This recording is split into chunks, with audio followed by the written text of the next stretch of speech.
Right, let's talk about peak week. So, what is peak week? Peak week is a period of time leading up to the show. It's usually around a week, but it can be sort of 6 to 9 days prior to show day itself, depending on the person.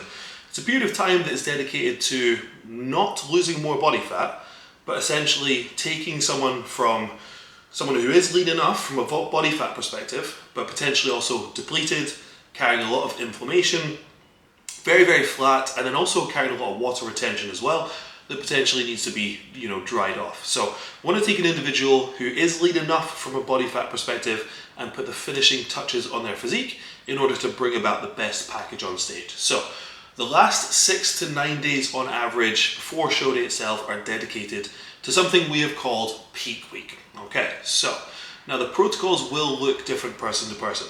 Essentially, the task list for peak week is to make sure that someone is full, as I said. We want to reduce inflammation, we want to protect digestion along the way, and then we want to implement some simple drying out protocols for the people who it is appropriate for. Now, not everybody needs to bring about a really dry, grainy look. Men's open bodybuilders would, but bikini athletes might not. Okay, so it really is category dependent in that sense. So, generally speaking, entering peak week, there is 1 to 4 days in which we will deplete an individual. Okay, depleting just simply means we will reduce their carbohydrate intake. Their calories throughout these depletion days, so to speak, will be about maintenance calories on average, but as I said, with a very low composition of carbohydrates, because we want to go into peak week and flatten someone out as much as possible.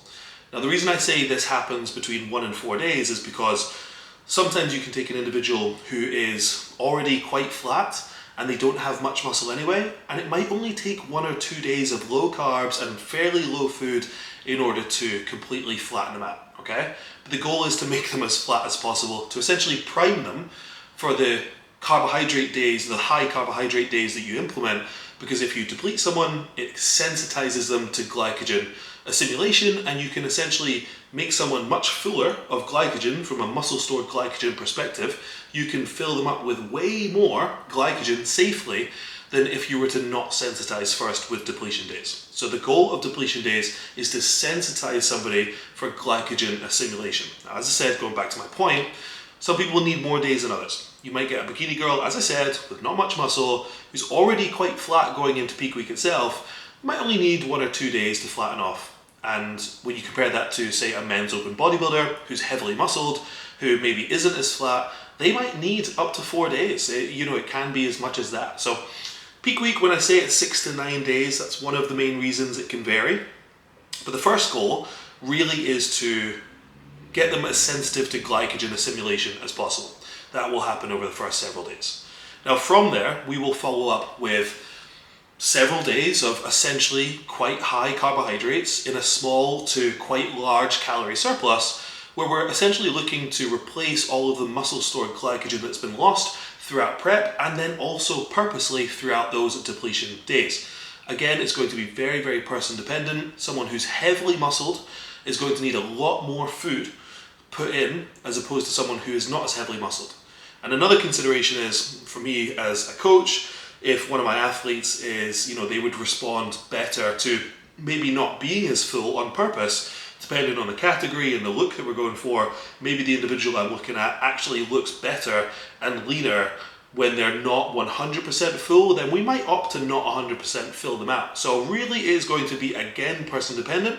We always want to respond to what we're seeing with daily check-in pictures as a coach should do. But that's it. We want to deplete somebody in order to prime them, essentially, make them sensitive to glycogen assimilation so that we can store more glycogen if we need to. And then we're going to calculate how big of a calorie surplus they need subsequent to that across several to however many high carbohydrate days in order to fill someone out. Now, what happens then is you're going to regain a lot of pop to their physique, their muscles are going to expand, look much bigger, and be ready for stage. Okay, so that is the filling out process. It can be a bit more complex than that, and there's many ways to tackle this. You could do several depletion days into just a couple of high carb days, or you could run your high carb days more as moderate carb days, and have a bit more of a linear loading approach where you slowly taper up food across like a 4 or 5 day span, for example. I've found that some athletes that works really, really well if they're somebody who metabolizes food really quickly. But some guys maybe can't tolerate it from a digestion perspective, and having 2 really high carb days and then essentially a wash off day afterwards works best for them. These are all terms that you don't need to know. Understand that there's many ways to skin a cat, but ultimately the goal is to make sure that someone is as full as possible, but we don't fill them up so much that they end up carrying too much water, blurring their abs, and look worse off for it, okay? So the first several days, depletion, and then we're gonna fill them out with some carbohydrates. However many days and however many carbohydrates and calories across those days is very person dependent. If you've got a good coach, they should know your body by now. But it's important to have a relationship with a coach where they've looked after you for long enough that they can actually understand your body and know your body to make the appropriate decision for you. Now, throughout peak week, there's often manipulations of salt and water that are going to either aid the filling out process, or they're going to act as another tool in order to dry you out at different stages of the week, okay? Another goal of peak week is the drying out process. Now, oftentimes people will implement tools such as natural diuretics and then not so natural diuretics. Now these, again, it's very person dependent. We need to understand how a body responds. Some people are more responsive to these protocols than others. Also, it's very category dependent. You know, as I said in the beginning of the video, for a bikini girl, you might not want them to be particularly dry because it just doesn't suit the judging criteria. But for a men's open bodybuilder or a men's physique athlete, you want them to be a little bit drier. So the drying out process is going to be very person dependent. It's usually, for me and my athletes, it's one of the last priorities as we move closer to show day. It might be the last few weeks that we sort of ramp up the drying out protocols that we put in place, but it's another thing you can expect. So when it comes to your peak week, your coach might manipulate your water intake, your sodium intake, although I would recommend minimal changes in those fronts, and then add in sort of diuretic, either supplementation, protocols, or foods as well, okay? That's the drying out process. All the while, I did mention reducing inflammation as well. Now, on peak week, you should not be doing cardio, you should be doing minimal steps, and we should be aiming to rest and feed as much as possible in order to reduce inflammation.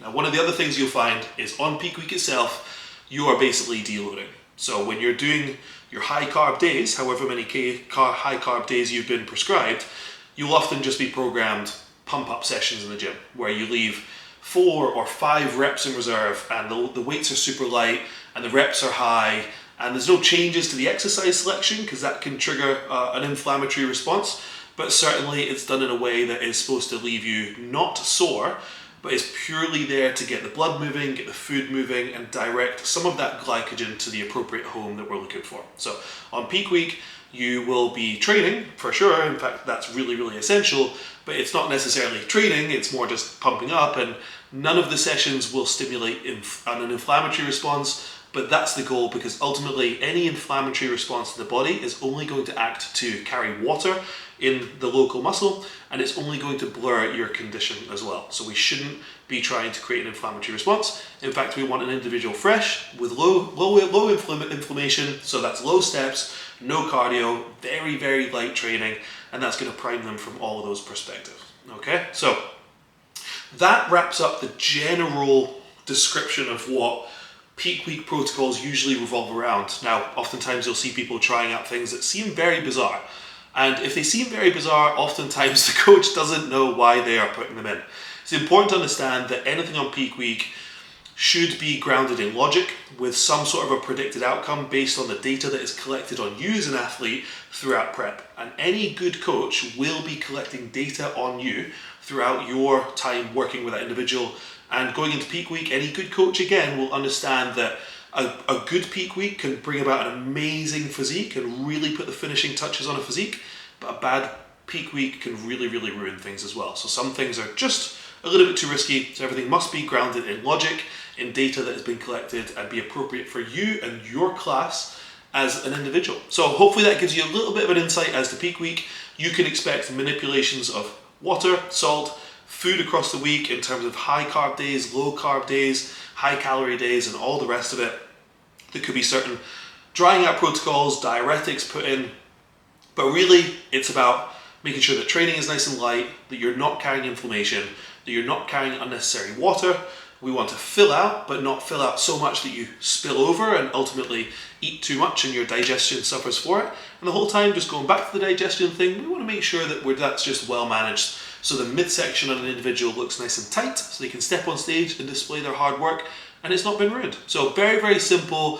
If it feels mysterious, sometimes it's just the way that people talk about it, but really that's what we're trying to achieve. So if you have any questions on any of that, they're a bit more pertinent to your specific situation, all you need to do is drop me a message or an email. I'll leave my details on the homepage of this resource hub, and they're always open if you want to ask me any questions a bit more relative to your situation. So hope this helps. For more information, go and check out the bits and pieces that I've typed out below this video, and I will chat to you in the next one.